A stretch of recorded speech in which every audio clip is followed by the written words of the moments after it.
Bienvenue sur Maine Public News Connect. Des reportages ont été diffusés la semaine dernière sur la radio publique du Maine. Très heureuse de vous retrouver sur Maine Public News Connect et merci d'être avec nous en ce vendredi 8 avril 2022. Les nouvelles en bref de la radio et de la télévision publique de Maine News Connect, elles sont traduites et diffusées en français avec un accent sur des reportages en matière d'immigration et des réfugiés. Donc, chaque semaine, découvrez des nouveaux épisodes sur Facebook, sur YouTube ou encore abonnez-vous à notre bulletin d'information sur mainpublic.org/connect pour avoir accès en exclusivité aux vidéos ainsi qu'aux reportages traduits. Pour plus d'informations, veuillez visiter le lien ci-dessous dans notre description.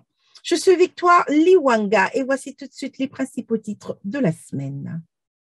Les nombres de personnes hospitalisées à cause de COVID-19 dans l'État de Maine est passé à 104 le lundi dernier, signalant que ce nombre qui a augmenté était dans le 90 pendant plusieurs semaines consécutives. Dans l'entretemps, les autorités sanitaires fédérales recommandent une deuxième injection de rappel de vaccin pour les personnes âgées de plus de 50 ans et des personnes dont le système immunitaire est affaibli. Les centres de contrôle et de prévention de maladies de l'État de Maine ont déclaré que ces groupes de personnes devraient recevoir un second vaccin de rappel 4 mois après avoir reçu leur première injection. Les groupes en charge des logements abordables affirment que les demandes de logement augmentent et en même temps, les prix des maisons et des locations montent en flèche. Avesta Housing de Portland, qui gère plus de 100 propriétés dans l'État de Maine et de New Hampshire, signale une augmentation de 32% de demandes l'année dernière. L'organisation a pu loger moins de 8% de ses demandeurs, signalant également que Avesta Housing est l'un des sponsors de News Connect, les nouvelles en bref que je vous présente en ce moment. Le directeur de Maine Housing, Dan Brennan, a déclaré que la crise actuelle du logement se fait sentir dans tout l'État. Les loyers augmentent plus vite que les revenus. Une cinquantaine de personnes se sont rassemblées devant la mairie de la ville de Portland la semaine dernière pour protester contre la guerre qui se poursuit en Éthiopie.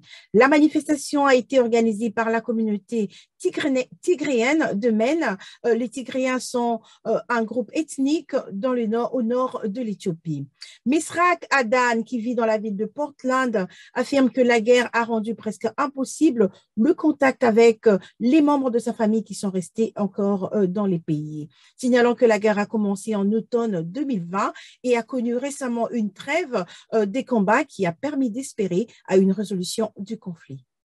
Le mois sacré musulman du Ramadan a commencé la semaine dernière et les musulmans de Maine sont prêts pour un mois de prière, de jeûne quotidien et de vie en communauté.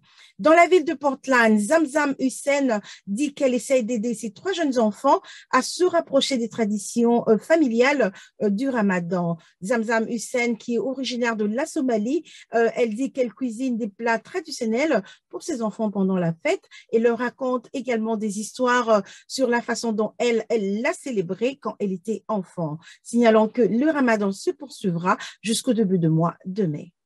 Nous sommes arrivés à la fin de ce bulletin pour Maine Public News Connect. Je suis Victoire Liwanga. Merci d'avoir été avec nous et n'hésitez pas à aimer, à partager et à vous abonner sur YouTube, sur Facebook ou en ligne sur mainpublic.org. N'oubliez pas de vous inscrire à notre bulletin d'information sur News Connect afin de recevoir des vidéos hebdomadaires et des reportages traduits directement dans votre boîte de messages électronique. Merci encore de nous suivre et de nous soutenir. Je vous retrouve au prochain numéro. D'ici là, portez-vous bien et passez un excellent week-end. Maine Public News Connect a été rendu possible par des donateurs individuels et des fondations de partout dans le Maine, ainsi que par Seaport Credit Union et Avesta Housing, 2 organisations qui se consacrent à faire une différence dans le Maine. Seaport Credit Union, c'est une coopérative de crédit qui fournit des solutions bancaires innovantes tout en soutenant activement les diverses communautés du Maine. Vous pouvez la retrouver en ligne sur seaportcu.org. Merci à ces merveilleux partenaires communautaires pour leur soutien à ce programme. Maine Public est très heureux de travailler en collaboration à ce projet avec le journal mensuel et multimédia Amjambo Africa, qui est son partenaire médiatique officiel.